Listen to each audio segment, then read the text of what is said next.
Okay, so we're now recording. So my name, just in case you didn't see, is Brent Mills. I'm systems librarian with Sage Library System. At the last conference, Evergreen conference I went to with Beth in North Carolina, the Pines Consortium demoed this new interface for running reports because of kind of staff comments and wanting a more modern, accessible interface for staff that wanted to run reports uh, in a simpler way, and also something that they can access and edit outside of using the staff client. So if you're maybe at home and you want to check on the status of a report or run a report, you can do that through Quick Reports and not have to log in to the staff client at all or worry about downloading that or any of the overhead incurred with that. You just need a browser. Okay, so I thought I'd just kind of start going through the points here, and then what I also mentioned in the email with the new transit reports, because that was mentioned at the circulation committee meeting. So logging into the Quick Reports module is pretty easy, actually. There are a couple ways I wanted to show you to do that. One of the most apparent ones for people already using the staff client is as soon as you log in, it'll be on the main splash screen, which should pop up soon. So here's our the splash screen or homepage that we have for the staff client. And in the right section here, we have reports as well as Quick Reports and the help desk. And these two, the help desk and Quick Reports, when you click on these, will launch you to your chosen default browser where you can either place a help desk ticket or Quick Reports.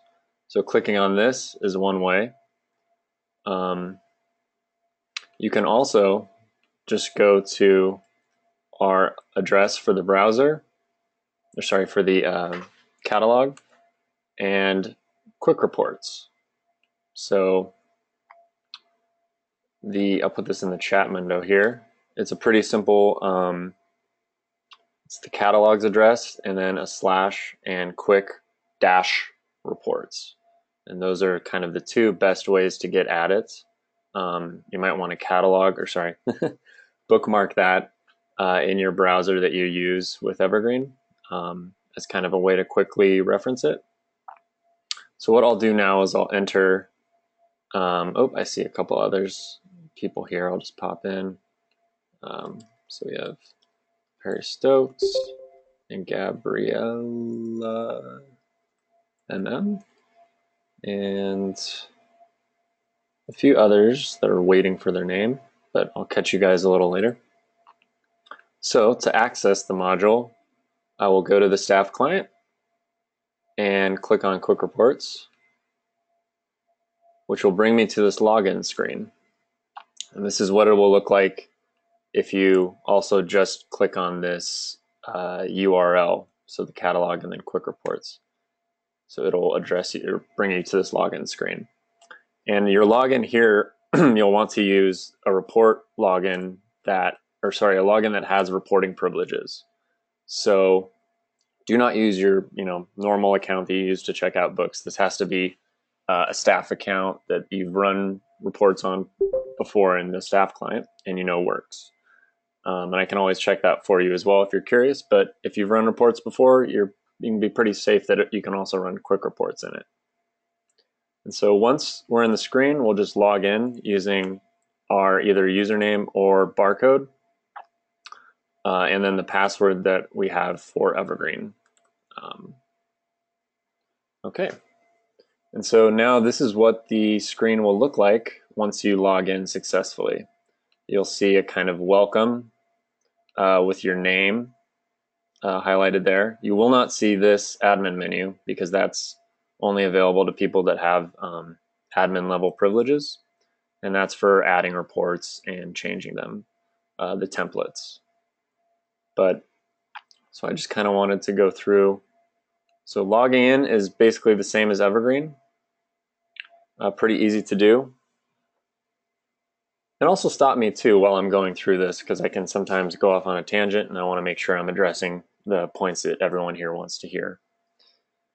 So when we're using the quick reports versus the regular reports, I think that you should be using quick reports, and this is of course dependent on the person, but quick reports are for kind of general reports that you're running periodically or without much change. Think of things like bill reports or inventories or kind of monthly circulation reports, things that happen pretty predictably without a whole lot of change. For specialized reports where you want to see, for example, how many records that have holdings from Baker that include a 650 subfield C something or other, those are more attuned to the reports within the staff client.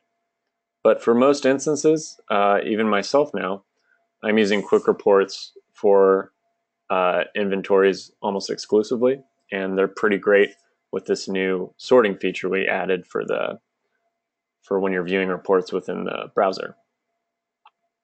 So we can kind of just jump right in right now, and feel free to follow along as well if you've got access to a browser and that login that we discussed.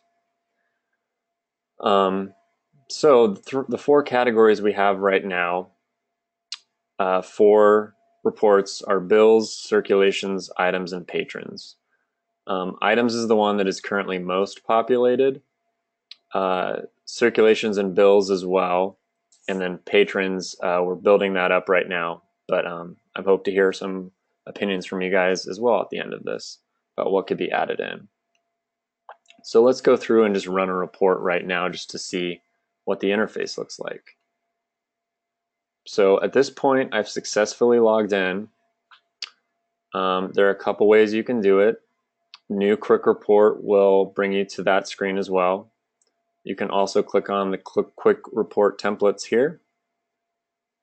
So I will go to new quick report, and we're presented with those four drop-down options. So we can see the bills templates we have available, circulations, kind of a simple just monthly circulation count on your shelving location. Items is the big one, and it's a pretty powerful inventory report we have in there as well, which I'd like to highlight right there. And I find item reports are pretty useful as well and don't change a whole lot as far as the parameters. So this inventory one is a good one. The lost basic missing items report is pretty great. I use that quite a bit. And then these three new transit reports that were mentioned in the listserv post. So you can see the library's items that your library owns that are out in transit and haven't been picked up, transits you've sent or have gone through your library but have not been received, and then transits that should be coming in but have not yet. And hopefully these reports don't bring out big numbers for you, but they are a good way to kind of audit what's happening with transits. Okay, so what I will do is, and show you the patrons as well. So this is kind of a patrons added report just to see who's coming in, who's new, keep a kind of running tally, how many patrons added this month. You can set it up like that. So I will go ahead and run this general inventory report. And you can also see the naming conventions I've tried to do where list precedes a report where you get a list of items, whereas, where is it? Counts are ones that just give you strictly count information. So if you see this counts versus lists, you can kind of get an idea of what the report will look like. So let's go ahead and run this inventory report. So I will click on this create a report link, and you can do this also through a mobile device, but I'd recommend something with a wider screen because the quick reports view hasn't been super mobile optimized at the moment. So anything that you can get a full screen with would be best. So click on this, and it should look fairly familiar. We have the name. If you click on this description, it'll give you a pop-up window letting you know what the report is attempting to do. So this was a modification of our inventory report with the list of titles and other fields and what it is filtered on. So you can see that this will not return items that are deleted, and you have to put in your library as well as the shelving location you want information about. So let's say I want an inventory report. Since my login is tied to Hood River, my library will auto-populate here and be auto-selected as well, which is nice, so you don't have to do that. But you also have to be aware if you're running a report for another branch, if you're in a multi-system, just to make sure to check this and that it's what you had intended. For libraries that I've switched over to system level shelving locations, so HRDist versus these, you should be able to select this and also see the drop-down list of shelving locations to choose from. Right. So first things first, I will just put in a report name. This is mandatory. So I will look, I want to know, let's say adults, discussion kits, inventory. Give it a test.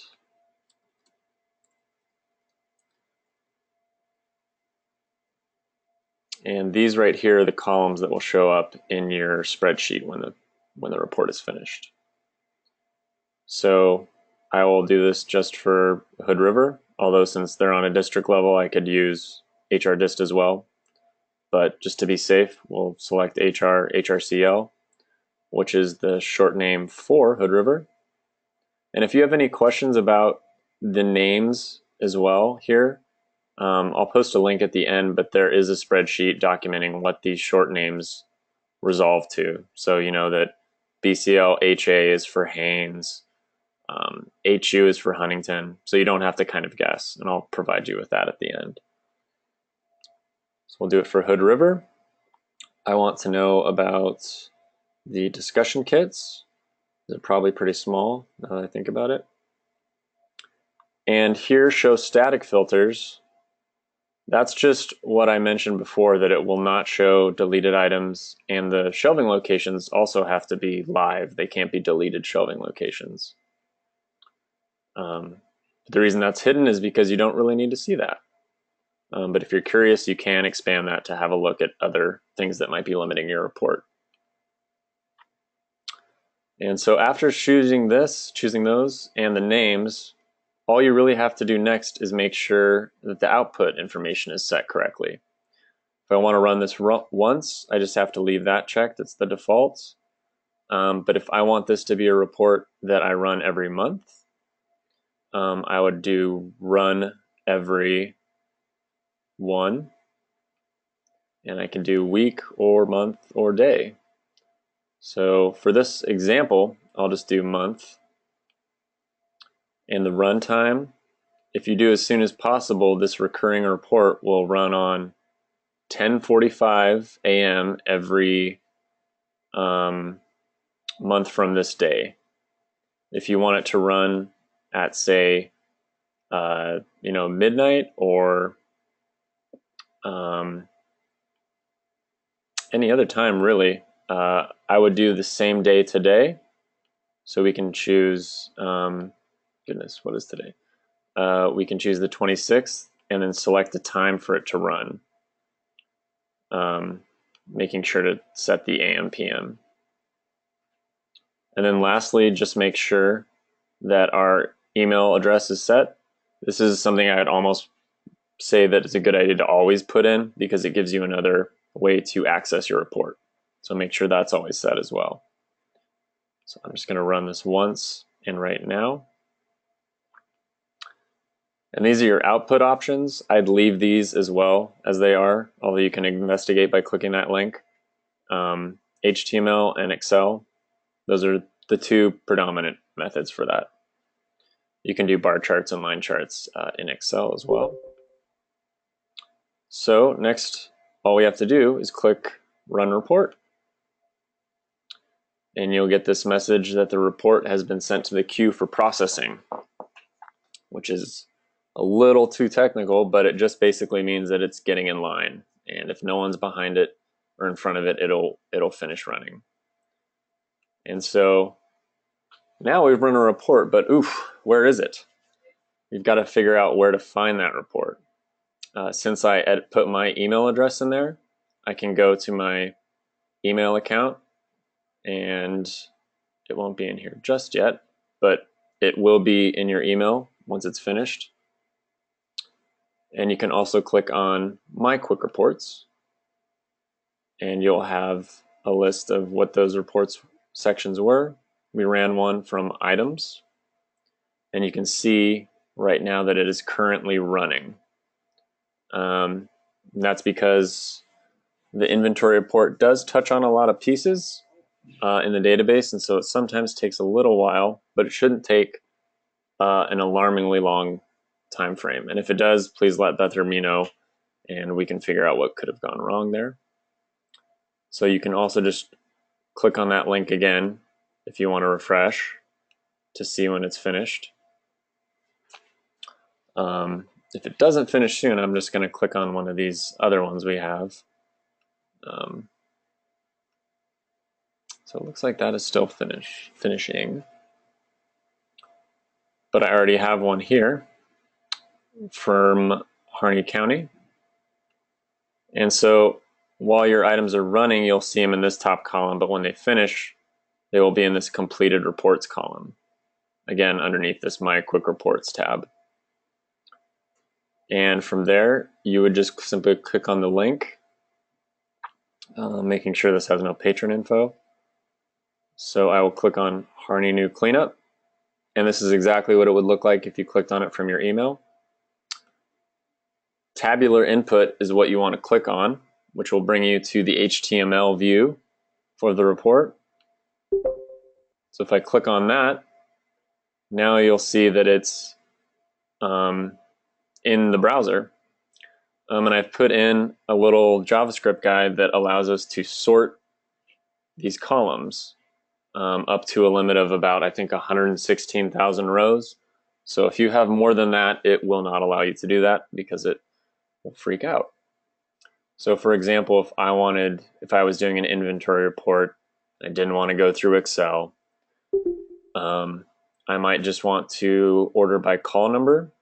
So I could click on the call number row and it will do it alphabetically. So we can even kind of see how that's sorting. We could also sort by the publication year if that was something we wanted to do. Pretty much any row we can sort. And this can be printed out just using your Control P. And I would recommend putting that into, oh, no, this is already good. And that's what it would look like if you were printing it. So that's another option if you want to skip using Excel. If you don't have any kind of further changes you have to do, you can just print from there and sort from here as well. So that's what that output looks like. But if we wanted a kind of more durable copy, something on our laptop or computer, we would click on this report link again and click on the Excel output, which will download what we were just looking at to our desktop where we can edit it, just like a normal report. Let's see if that's finished. Hopefully it has. Oh, yay! So here was that report I just ran. It's out of that link that it was running. See the test, tabular output for a quick look. And there we go. Yeah, I use the HTML view quite a bit. It saves me time from having to load up Excel, which I'm not too fond of if I can get around it. And for something like a report where you have an easily a kind of orderable scheme that you want to look at, like call number or circulation date, it's an easy way to print it out right away in a styled manner. Okay. So, and this is also if you want to ever access your past reports and you perhaps didn't use the email option, once you come back to the Quick Report screen, you can simply log back in with the login you used, and they will always live under this My Quick Reports. So clicking on that, and I'll always be able to run these reports again by clicking on the Run Again, or just view their output by clicking on the link here. Okay, so there was that. So we had items, and the process is pretty much the same for each of the other template areas we have here. Items is where I'd stay for most of the time. And circulations is good because I know I see a lot of monthly circulation reports going through, and this might be an easier way for library staff to check that. So I'll do a quick kind of run of the circulation counts for people to see. So to get there, home, new quick report, circulations, create a report. See the fields here, you have to put in a name. Call this account test, account test 2. And this is also something I wanted to show you. When you do reports in general, and as well in the quick reports, make sure if you have a time frame that the earliest time is first. This is a way that the database looks at it, and it's the way to make sure that your time frames return the results you want. If you put today's date in here, and then maybe a month back, there's a chance you'll just receive 0 results, which is not what you want. So check the hint here and just put the earliest date first. So for this circulation report, I will just put today is the 26th, so I'll go 1 month back to the 26th of June, and then today, which we can double check here, and these are real dates. You could also use a relative date, which you want to make sure they're both set. You could set it to 30 days ago and 10 days ago, but for a report just based on time frames between, I would use a real date. That will be your best option. So make sure, confirm those are set. I want to know what circulated in, let's do a bigger one, adult DVDs from the last month. And my library is Hood River right now. And as said before, that'll pre-select itself. We'll run this once right now and make sure that your email is set. If you have this set in your patron record in Evergreen, this will automatically fill in with the value there. So as long as it's set there, you're probably pretty good to go. So this will tell me the circulation library, how many circulations by month for that location. I'll run that report. This should take much quicker, or not as much time. Go into My Quick Reports, Circulations. You can see that it's currently running, or in the queue. And it's finished. That was quick. So to check it, again, we'll go on that count test, click on the link. I want to look at it quickly, tabular output. All right, and so you can see for the month of June, or between those dates, I put in 157, 877 so far from that date range. And you can sort those as well.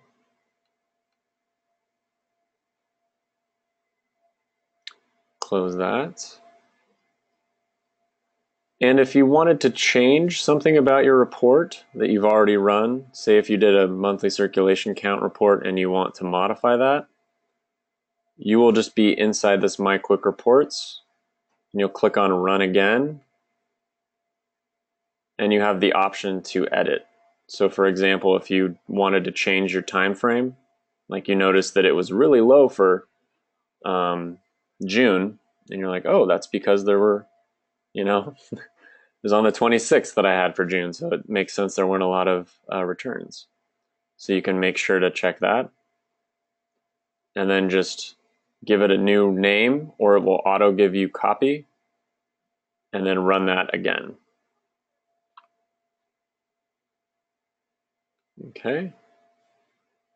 So your report after you're finished running it will live, as we said, in this My Quick Reports tab underneath any one of these. And Beth and I will not be deleting those, so that will be live there as long as you want it to be. So that's a way to access that. Also, you can run that and check it in your email. So it'll also live there. I'd recommend setting up a filter to pull those into one folder. I can help with that too. And there's one more way. We can also find the quick report output in the staff client. So you'll notice I ran this as Sage support, which is my bmills login. So if I go to the staff client, click on reports, go to output, and you'll see there's a section called quick reports here. And that's auto created when you've run at least one quick report. So we can drop that down and see the various levels. So if I wanted to see my circulations report, there they are. And you can also do the same things that you can in the quick reports output view on the browser. You can delete it or move them, or just download them as well. So this is another way to access those reports you've run through the traditional reporter.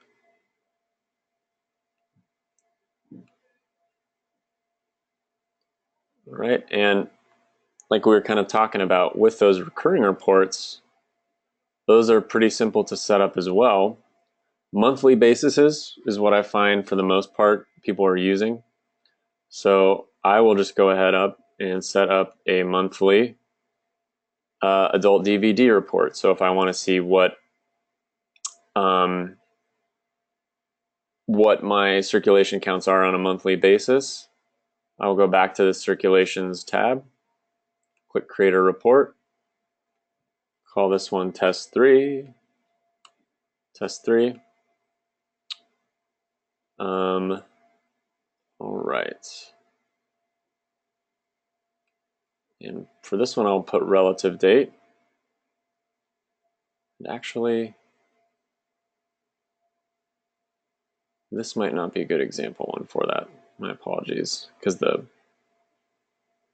recurring report is a little different. So if I wanted to see, another good one is items that are marked claimed return. You want to make sure that those are getting processed correctly or found. So I will go to that. Oh, it's also between, but we'll do this just for examples. So you can set that between the oldest date first, so maybe June 1st and July 1st. And we can also edit this later. So choose the library where it was marked claims return. For us, that's Hood River. Have that set. Test 3. Test 3. Recur. every 1 month and make it run. Let's do it today, but at in the PM almost. So let's do it at 9 p.m. and notify my email. And you can also, if you're setting up a report that's got a lot of parts, you can save it as a draft, which will go to this My Draft Reports folder. But for the most part, we can just run them. And so when I click on this Run Report, it's off to the queue as well. But when we click on the folder for items, it'll say running. And you'll see that it's set to recur at every month. But this will not run yet because we had it set to 9 p.m. So it will stay like this in this running state until 9 p.m. reaches, at which point it will drop back down into completed reports.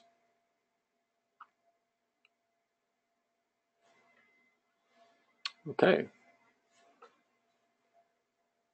And for those recurring reports, right, the one I wanted to highlight from Pines was for double checking item information that comes in on a monthly basis. So if you click on this link here for the cataloging review setup, which is within the chat window, you can find that in the Google Doc link. Here's a little kind of run through of setting that up, as well as things that happen with the barcodes when you bring them up in Excel. You'll notice they're in this strange scientific notation format. And if you right click on that row, you'll just change the number tab by setting the decimal places to 0 to get the actual number instead of scientific notation.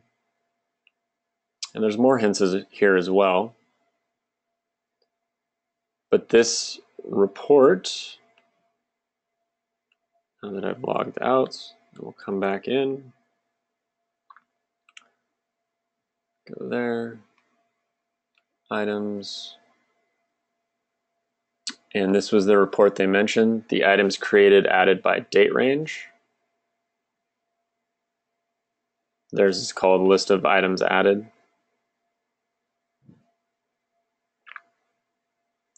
So I will run this. You kind of see what they did there. I was a little confused myself, but if you want to put the relative date, put the oldest one first and 1 day ago.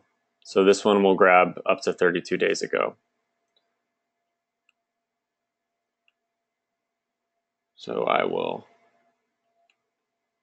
items created monthly report, items brought into HR every month. And we'll set that to relative and relative. Remember to put the oldest one first. So 32 and 1 being today for Hood River. Recur every 1 month. And we can do this right now just to see what it looks like, but we'll do this right now. You can also set that at a time. Check that's set, that's set. Okay. Unreport.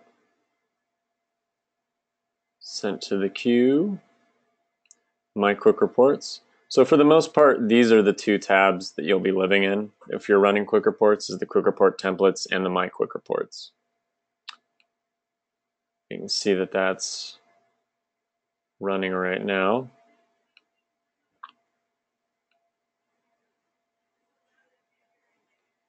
Let that finish.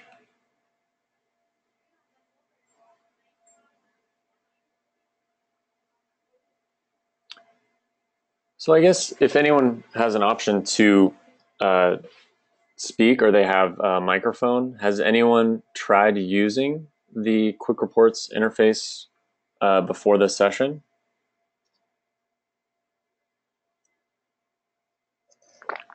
Or the chat window?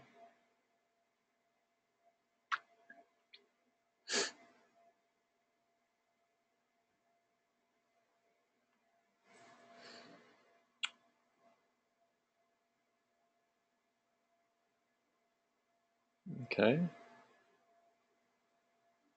Can't seem to hear anyone. Maybe that's on my end. Hey Brent, this is Perry. Oh, hey, Perry. I have not played with it yet. Okay. And yeah, so that's great. It is pretty fun to play around with. There's not a lot of things you can break. It's set up pretty robustly right now. We're one of 2 libraries that's even using this. And there are bugs about it that I'm getting tracked and trying to fix a few of them. For example, one I just want to highlight if you're trying to run them right now is this. I hope maybe I got rid of it. I did. Okay, never mind then. And the patron report is also a good one to run, but I'm not going to show that because I don't want to put up patron information on the YouTube channel. And I guess for everyone here that's also just kind of looking at the screen or able to check it out later, I would I would be very happy if you could kind of just shoot me an email about modifications that you could use to these reports you feel are superfluous, maybe ones you see that are missing. Um, any of that would be great to hear from you guys. I'm just kind of going off what the Pines Consortium had used and running with that. I wonder if you and Beth could create a list of like the top 10 or whatever number you come up with Mm-hmm. reports for good housekeeping for a library. Oh, that's a good one. I'll put that in.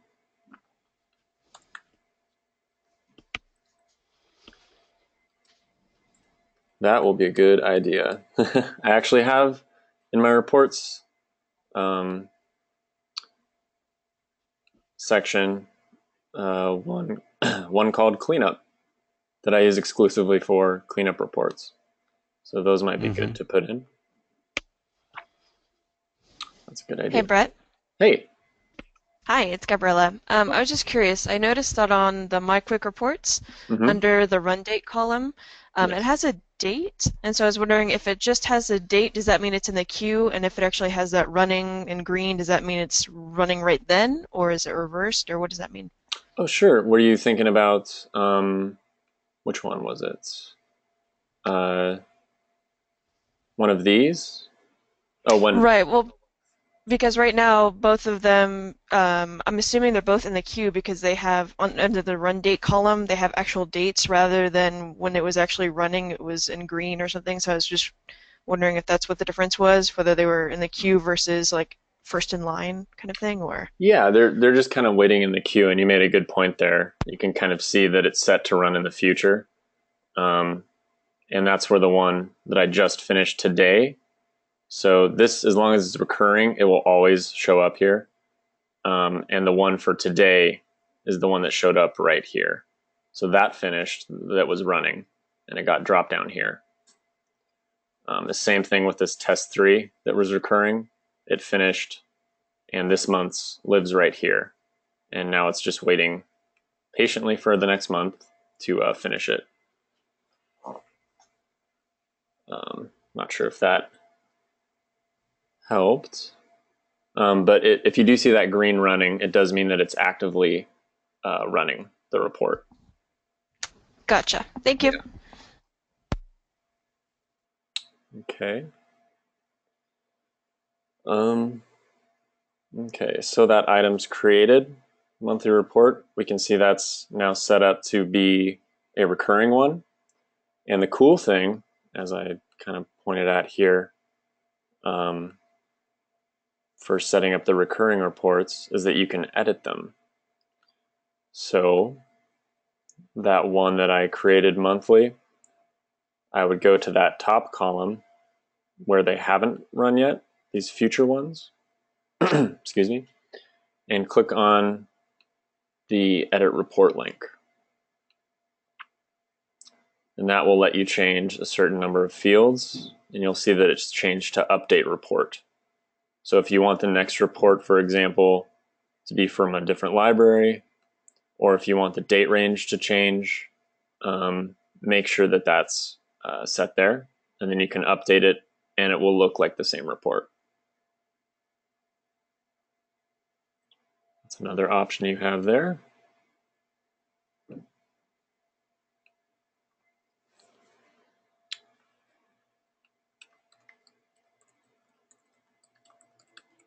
Okay.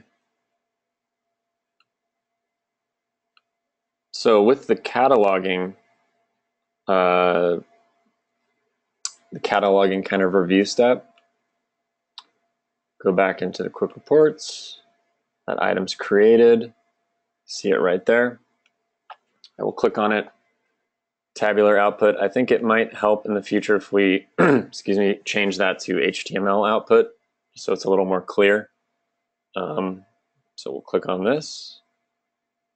You'll see there's not a lot right now for that time frame we put in, but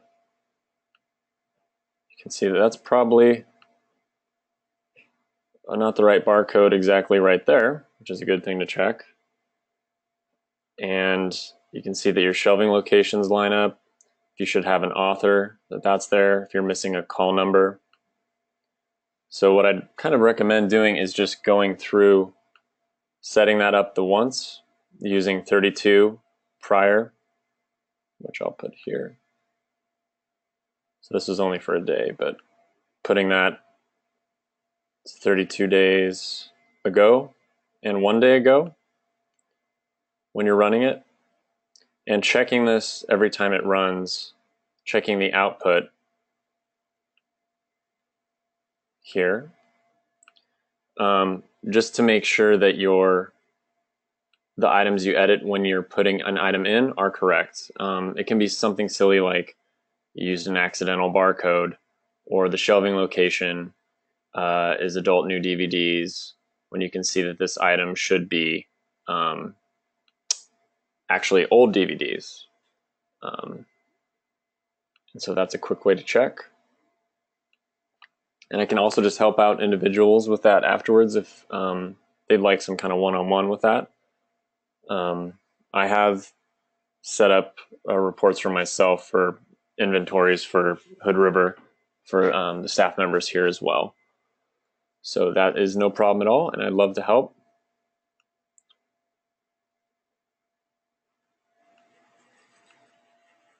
So you can see those.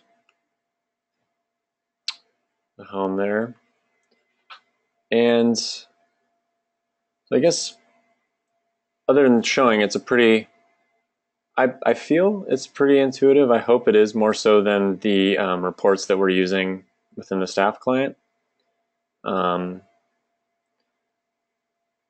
was just curious if anyone had any comments, questions, or concerns with these reports, and kind of what you were hoping to get out of running a quick report, or what you would be setting it up for yourself, you think.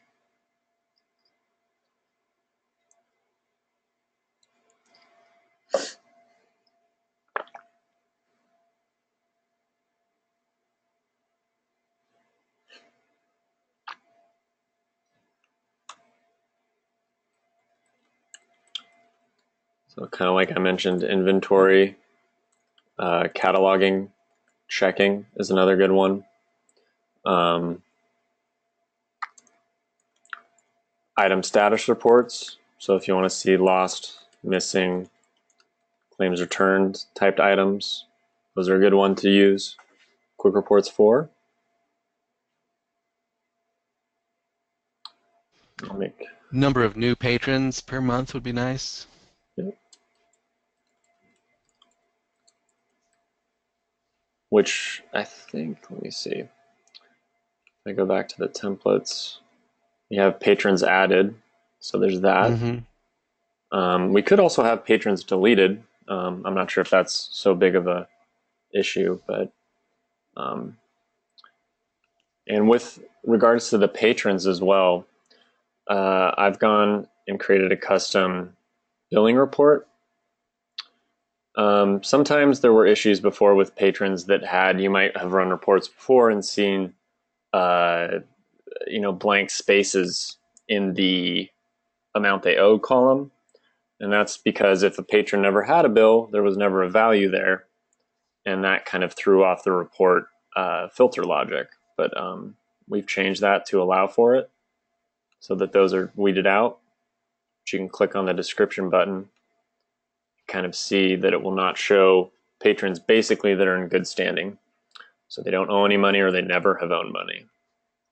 And that's a pretty great report if you wanted to kind of do a patron audit. And this will give you a more complete one above, but this is the one I'd recommend, the second one that has totals per patron.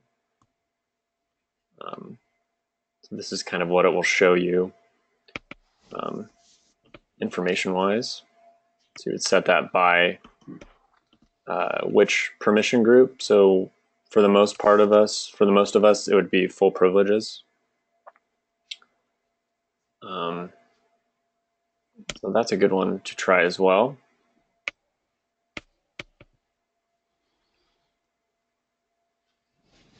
And so with the draft reports, I haven't been able to test that out a whole lot, but it basically will hold where your reports are if you've tried to create a report. So we'll use this bill one as an example. And you're working on it, but you get pulled away. So we'll set that. It's good. My email is good. Save as draft. We'll see the report was saved. My draft reports. And there it is waiting for you to edit it and run it. So you can kind of see, you can run it or then save it still as a draft as well. This is also a good way if you want me to kind of, if you think there's something wrong with your report, it's a good way to edit it and make sure. If you can just send me this link. So for example, if you have a report that's failed, it will say that it's failed here instead of completed. You'll get a big nasty string of information. But if you click on the link here, which will present itself even if it failed, that link right there is something that Beth and myself can use to figure out what's gone wrong. Or if you really want to bravely dive into it, you can click on that debugging info, which will tell you exactly what is going on in the background. And it sometimes will show you information about what's gone wrong, but it might be a little obtuse to just kind of look at right away. But Beth and I can help you with that. And does it have a quick report template on interlibrary loans that are counted, say that are borrowed from other Sage libraries? We could put that in. I have a report for that, and I know other libraries do as well. I was kind of going off responses I heard from the listserv, but if that's a good one, I'll definitely no harm. Good. We like to compare the ILL counts that we bring in and that we sent out, so that would be a nice two reports to run. So sent in so kind of received and if I can spell received and sent. Yeah. Okay. And that could be a monthly report as well. Okay. Oops.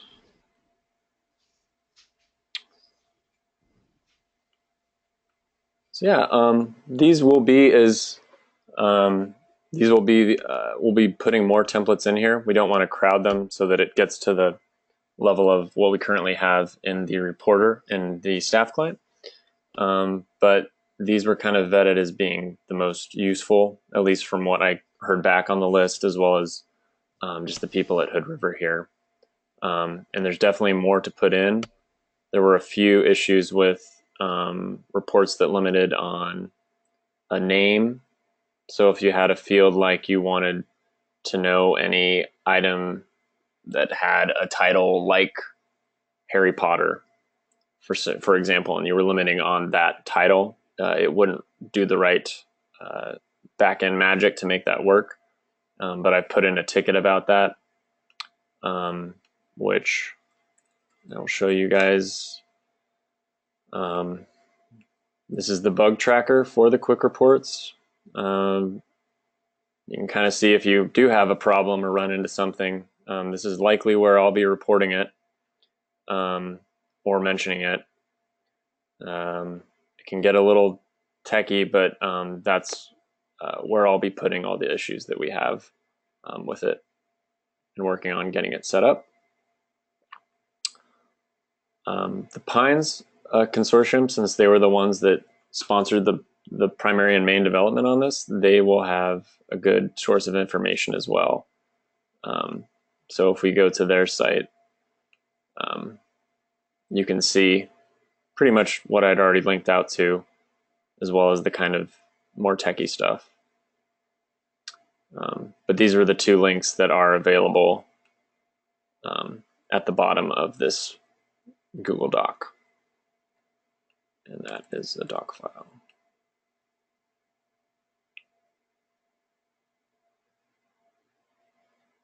Okay, I guess, is there something I maybe skimmed over or something that anyone attending would like me to kind of spend a little more time on to kind of show what's going on with the quick reports?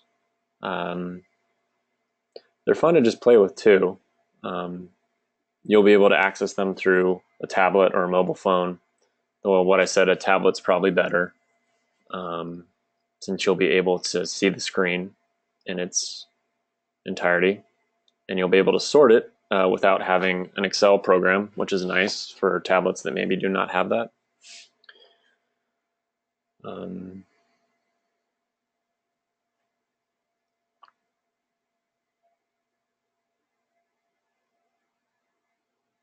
Yeah, I guess so. If there isn't any more kind of discussion about it, feel free to play with it, and I'm more than welcome to be a sounding board for things you hate or wish were there or not, things you're not seeing. This is kind of something that we're piloting in a way, and I just want to make sure that it is more of a benefit rather than another thing to learn for the consortium. So your comments are received and taken very seriously.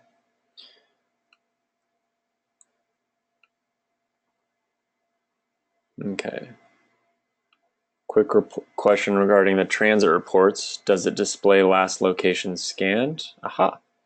I did mention I'd go through the transit reports. So thank you for holding me to that, Abby.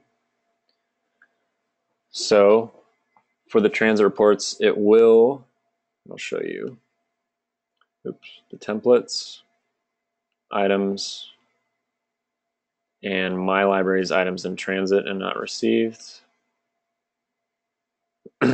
So this will show you where, which item specifically is out in transit for your library. It will not tell you exactly where it is at that moment. You can scan the barcode and check it in item status, but that's one way to check.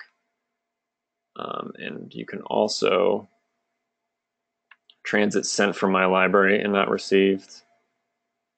That will also tell you the same thing as these others, where it was sent, where it's supposed to go. And this will also be the transit sending library will be the last spot that it jumped from if it's on a multi kind of library tour before it reaches its destination. And you can also see that by going to the staff client And if you've got an item, oh, what was that? I'm trying to think of an item real quick.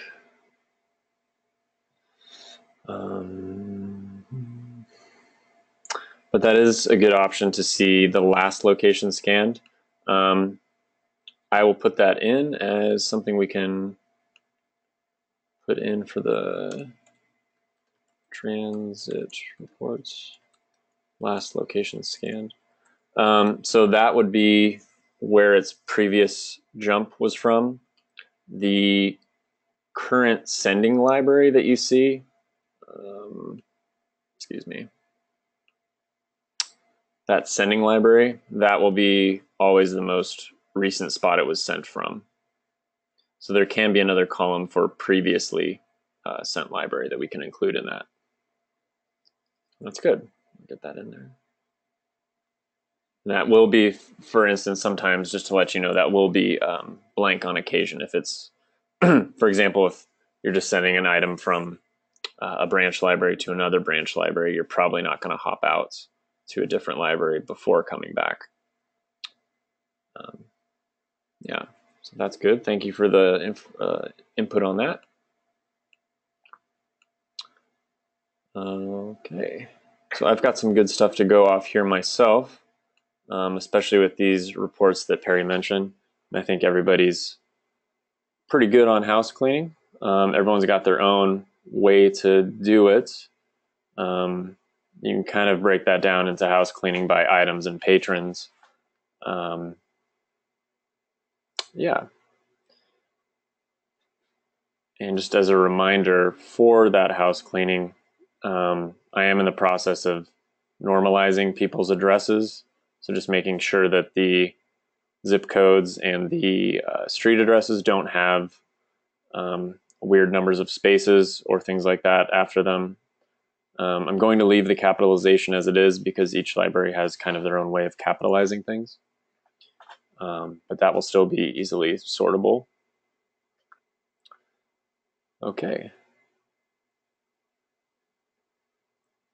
All right, so thank you everyone for attending. I hope this has been helpful. And as always, please let me know if you're getting stuck or if you're not finding this useful, if there's something that I did not go over well enough. I'll be happy to help. So again, you'll always be able to see that from splash screen right here, or this address, catalog sage edu, EOU edu quick/reports. And make sure that that's catalog.sage, not sage, because that's the test server. And you don't want to run information off the test server. Okay, well, thank you everyone for attending. Make sure I got everyone's name here. I'm not sure who staff is, but I've got a pretty good list. And this is being recorded, so I will put this up on the Sage YouTube channel, along with the information here and the questions, comments, concerns, which I will also put in parens as action items, because I want to make sure these get set up to help you guys out.